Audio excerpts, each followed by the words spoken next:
Dear students, let us start the discussion on today's newspaper, that is 17th November 2016. The first article is related to Jellicattu. You all know that Jellicattu is a domestic animal taming game sport which is played in Tamil Nadu. So it was declared as violative of the Prevention of Cruelty to Animals Act 1960. Then Tamil Nadu government has passed a law which is Jellikattu Regulation Act in 2009. According to this act, the people shall not cause any cruelty to the animals. So essentially, this act is not in synchronization with the Prevention of Cruelty to Animals Act. So the argument of the government is twofold over here.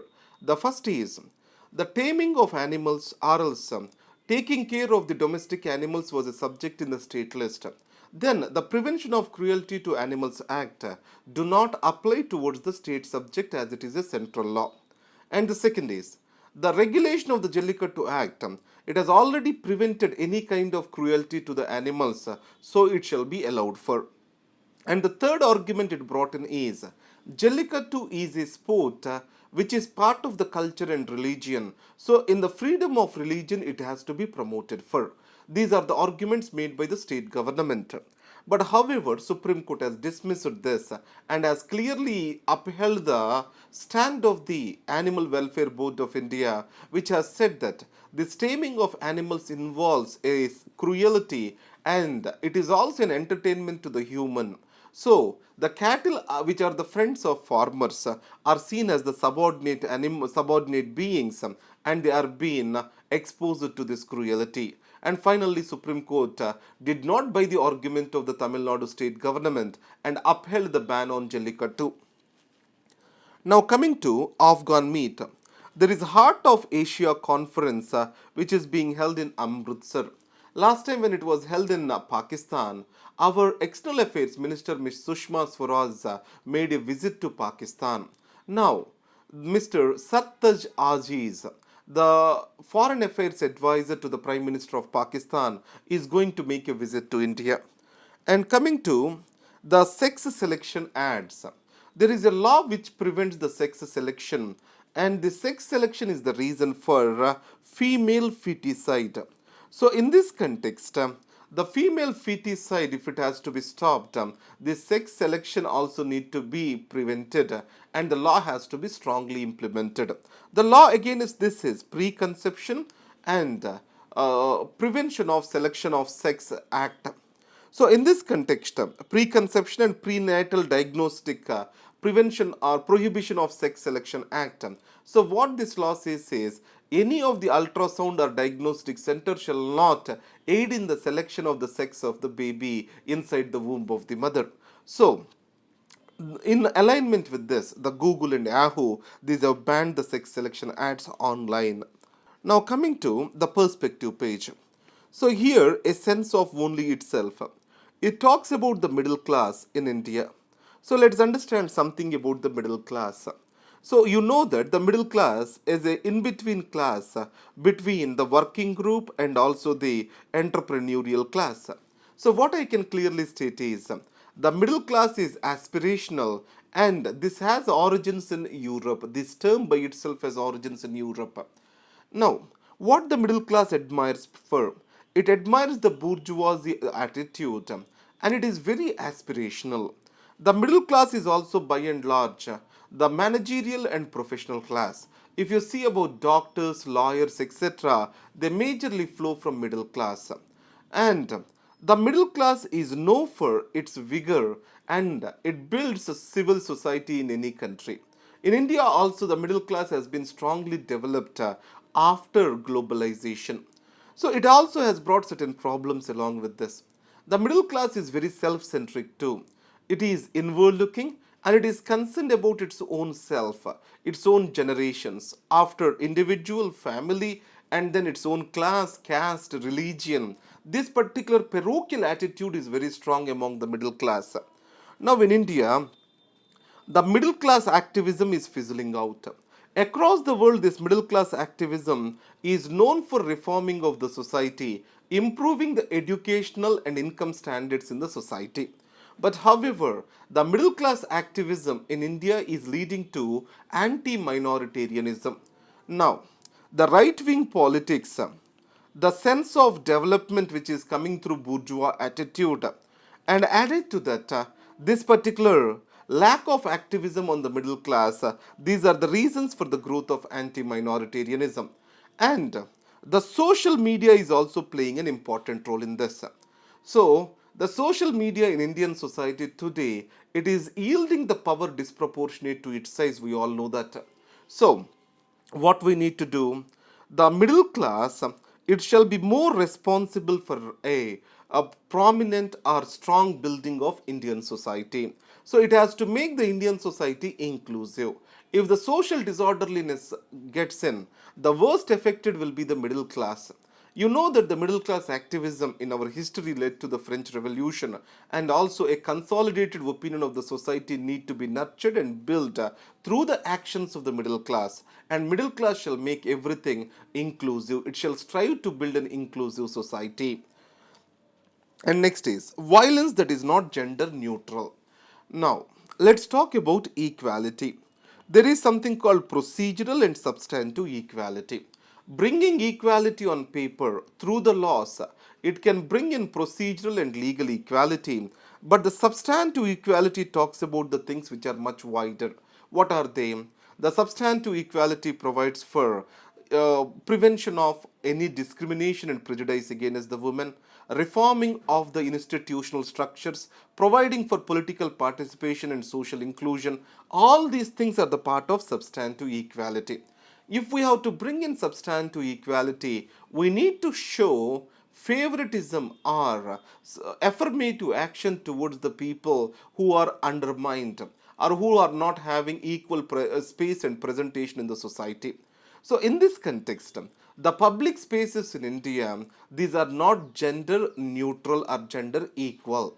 If we want to make them gender equal, we need to empower the women or we need to raise the status of the women. So, it is not through legal equality, but it is through gender sensitivity. So, how the laws have to be in these circumstances? The law has to be sensitive to the gender and gender issues. If we build the gender neutral laws, it is going to worst affect the women who are placed disadvantageously in our society. So, in this context, he talks about Prevention of Domestic Violence Act. What this law says is this: there is section 2Q of this. Any adult male, if he inflicts violence against a woman, either his wife or who is in a relationship with the man, that is, live in relationship, whatever it is, that can be a punishable offense. The case can be booked on adult male along with his relatives.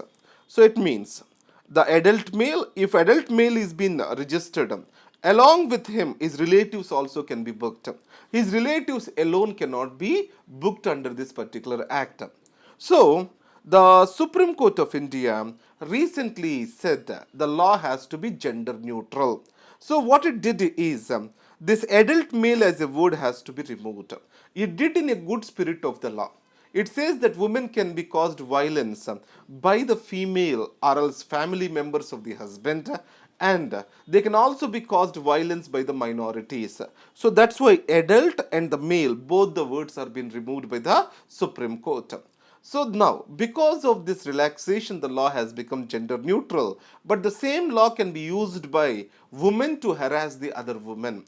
It means, generally, if you take a family situation, a wife may not be willing to keep a case against the husband, but she is ready to keep the case against the in laws and other relatives of the husband. So, the misuse of the law can become much wider and it ultimately lead to the suffering of the woman itself. So, till the gender discrimination exists in a society, gender neutral laws are not expected. So, the gender specific laws are the way forward with regard to the protection of the rights of the women in India. That's what this article talks about. Now, a pivot to China. If you take this article, we are building an Asian century. To build this, as Deng Xiaoping has said, the China and India shall be partners. The China has the highest growing or largest economy, and it is the factory of the world, and India is the services capital of the world. A synergy is necessary. But if you talk about the global governance institutions such as World Bank and IMF, and the rules of the globalization, these are framed by this particular Western narrative. So, these rules of the game shall become the Eastern narrative. It means the Asia has to bring in the new rules of global engagement. Then only we can build the Asian century. For this, the cooperation between India and China is very much essential. Now, let's come to the news articles. I have covered the Jellikattu to you and also sex selection ads. But let's talk about the demonetization. So, if you observe, the demonetization is bringing in new troubles to the people. Though intention is good, but implementation is very ill conceived. The practical difficulties should have been well thought and implemented according to a proper plan, which was missing. It appears that it was done in a haste. And coming to the real estate sector is going to be worst hit because of the demonetization drive. Now, in this scenario, let us understand it this way. The government itself has encouraged the difference between a registered value and the market value. You get the bank loans, the mortgage loans on the market value, and the registered value, the person has to pay the stamp duty. Because of this, the registered value, to what extent it was determined, an individual was encouraged to pay the stamp duty. Well above that, the individual is going to pay them in unaccounted money. It means an individual was pushed to pay the unaccounted money in the real estate sector. Now, I have my own experience. I wanted to buy a small house in Delhi. So, I finally have to drop that because the almost 1 crore rupees is expected in unaccounted money. So that's very difficult for a person who is making an honest income to pay back. So whatever be the case, you can expect some 30 to 40% correction with regard to the real estate sector in the large cities, and in the secondary towns it is expected to be much worse than this. Is demonetization is safe in law? So what Mr. Kapil Sibal says, RBI Act will not allow for entire demonetization of the currency. It only allows for demonetization of a series. So all the 500,000 notes are being demonetized. It is not in the good spirit of the law. That is one thing he argues for. And the second thing is that it is what is happening in India is not demonetization per se. It is just the exchange of the currency which is going on. Coming to editorial page, again we have the demonetization. How ill-conceived this move is, it has been explained over here. You know that money is a medium of exchange, and this acts as a medium of exchange, not in the first levels of the supply chain. When you go at the end, that is to the rural level, the money as a medium of exchange gains the greater significance. Now all these supply chains got disrupted. So that's why the person at the end is facing a lot of trouble. And this person is marketing the perishable goods, then his financial difficulties are getting accentuated. And the second thing is, this particular move is also disrupting the consumer demand. If you observe for the last 2 weeks or for the last week, there was no sale of TVs, refrigerators, etc. Then how these showrooms will be paying the salaries to its employees? Can they sustain the business for long? If they fail to sustain the business for long, obviously it leads to unemployment. And the third thing is, the generation of income and the source of income determines the impact of this move. If you observe, if the most of the people, if they are living on remittances, probably this move do not have the impact on, for example, Kerala expats, etc. But the people are living on day-to-day wages. When there is a crunch of liquidity in the market, these people are going to be worst affected. The livelihood concerns can get deepened for the poor and underprivileged because of this demonetization move. And in this context, what could have been done? So, if you carefully observe, the government could have increased the liquidity of the other nodes before it brought in this particular plan. Now, it's repeatedly said by the Prime Minister, the move has to be dealt in secrecy. That's why certain problems have come up. But RBI is one which I have to blame here for. Over years, the high denomination notes are increasing in Indian economy. How come RBI has allowed the same? Now, a poor man, rarest of the rare cases, he does a transaction in 500 rupees note. So it means in India, most of the peoples, especially the chai wallahs, everyone, they does the transaction in low cost denominations. So the rise in high cost denomination notes, it was ease for the RBI. So 85% it rose. It means that it showed a greatest disrespect towards the low cost transactions that were happening in India. So, whatever be the case, a move was taken forward and it has to be properly managed for the concern of every one of us now. There is another wind or another route for the rise of the black money is coming up. Because of the ill management, the agricultural income has become a other route for converting the black money into white money. So the government has repeatedly said that it will not tax the 2,50,000 deposits in a bank. So agricultural farmers Jan Dhan Yojana accounts, these have become the alternate routes to convert the black unaccounted money into accounted money. So that's why it has been repeatedly said. India has to tax the agricultural income, but however, the taxation which India does, it can be provided back as subsidies to the farmers. If you are not curtailing the income at the source, ultimately it lead to this particular misuse. That's what is Mr. Balakrishnan spoke about in his previous article. Now, Kashmir, the situation is coming to normalcy. In this context, the state shall avoid the triumphalism. The situation has come to normalcy because of two reasons. The middle class is high and growing in Kashmir. In this context, the future generations and their prospects, business of the people, this drive the important. This become important. And second thing is, no mass movement can sustain for long. So, in this context, whatever the normalcy coming back to Kashmir, it shall not be seen as a victory of the state or triumphalism. And the worst part is Mr. Manohar Parrikar has linked this with the demonetization drive.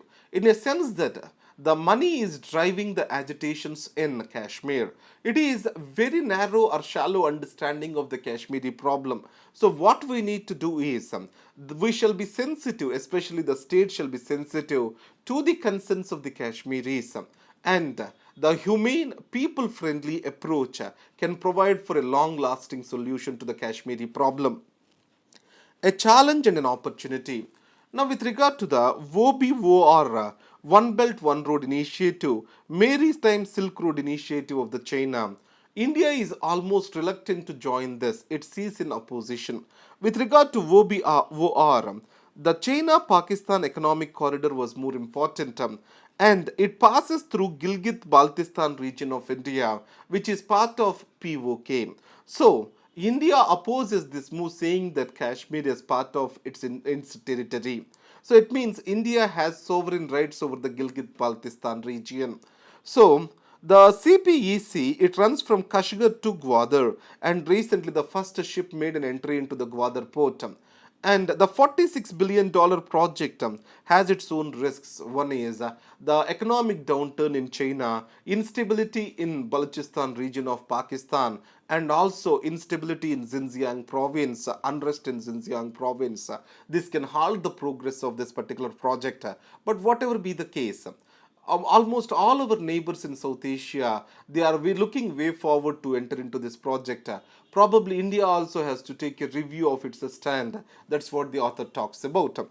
Added to this, this project is being supported by AIIB, Asian Infrastructure Investment Bank. It has been said that the Trump, the new president-elect of United States of America, has a very positive opinion about AIIB. If US joins AIIB, then it is best, or it is in the India's interest to move forward with WOBOR. That's what this article talks about. So these are the articles for today. Thank you very much and all the best.